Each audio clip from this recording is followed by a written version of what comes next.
warahmatullahi wabarakatuh. Perkenalkan, saya Eka Septiani. Di sini saya akan menyampaikan beberapa materi mengenai penelitian kinerja portofolio. Pasti pada penasaran kan, portofolio itu apa aja dan tujuan portofolio itu apa? So, simak video yang akan saya sampaikan. Oke, sebelum kita lebih jauh membahas mengenai kinerja portofolio, kita terlebih dahulu akan membahas mengenai portofolio terlebih dahulu. Pasti pada penasaran dong, portofolio itu apa? Portofolio secara etimologi berasal dari dua kata. Yang pertama pos dan yang kedua adalah folio. Pos berasal dari kata repos yang memiliki arti laporan, kemudian folio memiliki arti lengkap. Secara umum, portofolio memiliki arti yaitu kumpulan dokumen dan tulisan yang tersusun dengan rapih dan menarik. Selanjutnya yaitu penelitian kinerja portofolio. Tujuan penelitian kinerja portofolio adalah untuk mengetahui dan menganalisis apakah portofolio yang dibentuk telah dapat meningkatkan kemungkinan tercapainya dari tujuan investasi tersebut. Kemudian ada metode penelitian kinerja portofolio. Itu terdiri dari 3 metode. Yang pertama, indeks SHARP, diukur dengan cara membandingkan antara premi resiko portofolio dengan resiko portofolio yang dinyatakan dengan standar deviasi. Kemudian premi resiko portofolio adalah selisih rata-rata tingkat pengambilan portofolio dengan rata-rata tingkat bunga bebas resiko. Rumus indeks SHARP itu adalah SPI sama dengan RPI dikurang RF dibagi SDPI. SPI yaitu indeks portofolio I, kemudian RPI yaitu rata-rata tingkat pengambilan portofolio I, kemudian RF yaitu rata-rata atas bunga investasi bebas resiko. Kemudian SDPI yaitu standar deviasi dari tingkat pengambilan portofolio, dan RPI dikurang RF adalah premi resiko portofolio. Nah, rumus SHARP menghitung kemiringan slope garis yang menghubungkan portofolio yang beresiko dengan bunga bebas resiko. Semakin besar nilai slope, semakin baik portofolio, dan semakin besar rasio premi resiko portofolio terhadap standar deviasi, kinerja portofolio akan semakin baik. Nah, yang kedua yaitu indeks Tyner.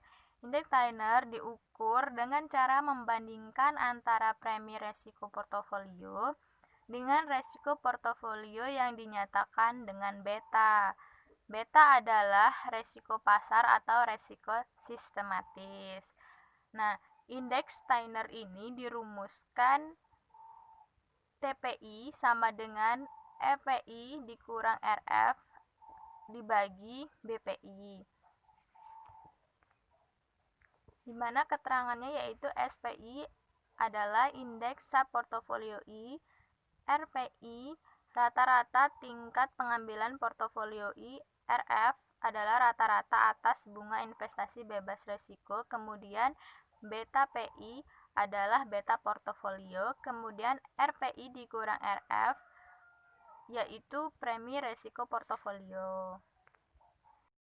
Indeks Tyner menghitung kemiringan slope garis yang menghubungkan portofolio yang beresiko dengan resiko pasar.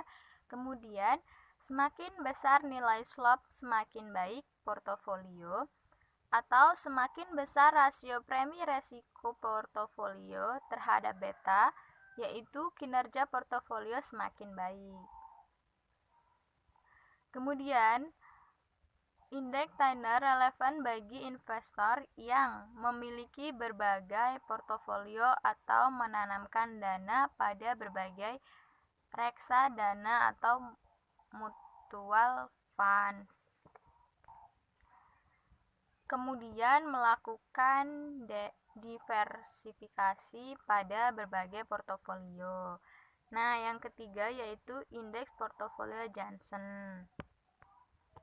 Indeks portofolio Johnson ini metode yang didasarkan pada konsep garis pasar sekuritas yang merupakan garis yang menghubungkan portofolio pasar dengan kesempatan investasi yang bebas resiko. Kemudian, dalam keadaan equilibrium, semua portofolio diharapkan berada pada SML.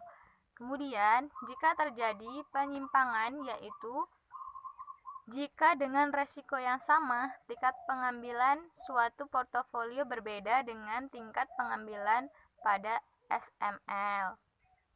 Yang terakhir, perbedaan ini disebut indeks Johnson. Rumus indeks Johnson yaitu JPI sama dengan RPI dikurang RF, kemudian dikurangin RM dikurang RF, dibagi beta PI. Kurang lebihnya seperti ini. Nah, biaya-biaya dalam portofolio investasi yang pertama, biaya yang perlu dipertimbangkan jika investor ingin melakukan revisi total atas portofolio yang kinerjanya tidak sesuai dengan ER dan resiko, yaitu yang pertama, komisi pembelian saham, kedua, komisi untuk penjualan saham, ketiga, pajak pertambahan nilai dan pajak penghasilan, kemudian yang terakhir, biaya dalam mencari dan menganalisis data dan informasi. Sekian materi yang dapat saya sampaikan mengenai kinerja portofolio. Saya ucapkan terima kasih. Wassalamualaikum warahmatullahi wabarakatuh. Sampai jumpa.